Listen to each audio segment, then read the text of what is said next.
Dear students, welcome to my YouTube channel NPS 19 official. तो आज हम पढ़ेंगे जनरल साइंस क्लास 6 का चैप्टर 1 सेलुलर ऑर्गेनाइजेशन।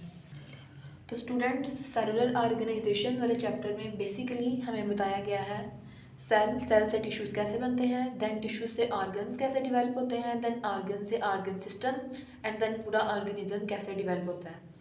तो हम इन टर्म्स को देख लेते हैं। सबसे पहले है cell. Cell is the basic unit of life.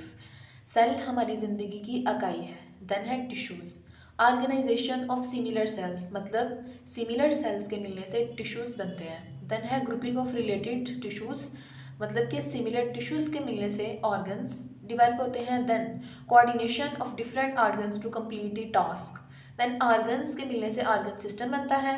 Then association of different organ systems, then different organ systems के मिलने से पूरा ऑर्गेनिज्म डेवलप होता है। जो स्टूडेंट्स, इसमें कुछ टर्म्स हैं, हम देख लेते हैं क्वेश्चंस के answer. Think about the role of bricks in building our homes. तो इसका आंसर आएगा the bricks are the building blocks of our home. Then है what are the bodies of living organisms made of, obviously cells, इसका answer आएगा। Then है what are cells and where do they come from. तो इसका answer आएगा cell is the basic structure unit of living organism, they come in existence from previous cells. आगे हम इसकी exercise को सॉल्व करते हैं। फर्स्ट वाला MCQ है, an animal cell has a single vacuole, 2 vacuoles, many vacuoles and no vacuoles. तो इसका आंसर आएगा मैनी वैक्यूल्स, क्योंकि एनिमल सेल्स के अंदर बहुत से वैक्यूल्स पाए जाते हैं। Then second है mitochondria are the cell organelles that play important role in protein synthesis, food production, producing energy from cell, removing waste products. तो इसका आंसर आएगा producing energy from food. Then third है chromosomes are present in chloroplast, nucleus, cell wall, vacuole. तो इसका answer आएगा nucleus. Chromosomes हमेशा nucleus में present होते हैं. Then है cell membrane is composed of proteins and lipids, cellulose and lipids, cellulose and proteins, lipids. तो इसका आंसर आएगा proteins and lipids.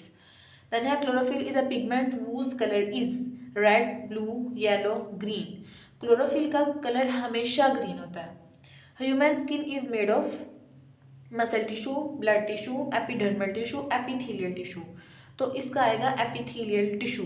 Human skin हमेशा एपिथेलियल टिश्यू से बनी होती है.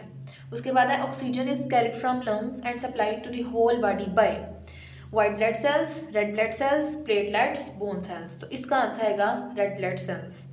देन है 8 वाला option, site for respiration in a cell is nucleus, endoplasmic reticulum, chloroplast, mitochondria. तो स्टूडेंट्स इसका आंसर आएगा माइटोकॉन्ड्रिया. देन स्टूडेंट्स है water is conducted from roots to leaves by xylem, phloem, epidermis, mesophyll. तो इसका answer आएगा epidermis. Then है kidneys perform functions related to digestive system, breathing system, circulatory system, excretory system. तो students इसका answer आएगा excretory system. उसके बाद हम शॉर्ट आंसर्स को देख लेते हैं. Name the cell organelle that controls the whole cell activity. तो स्टूडेंट्स इसका क्वेश्चन है वो कौन सी ऑर्गेनेली है सेल की जो सेल की पूरी एक्टिविटी को कंट्रोल करती है. तो स्टूडेंट्स इसका आंसर आएगा न्यूक्लियस. न्यूक्लियस सेल की सारी की सारी एक्टिविटीज़ को कंट्रोल करता है. स्टूडेंट्स उसके बाद क्वेश्चन है write the function of blood in human body.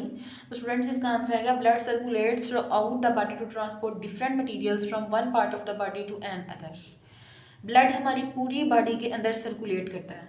उसके बाद थर्ड वाला है unlist the organs involved in blood circulatory system in man. तो ये आएंगे हार्ट, आर्टरीज, वेन्स, कैपिलरीज.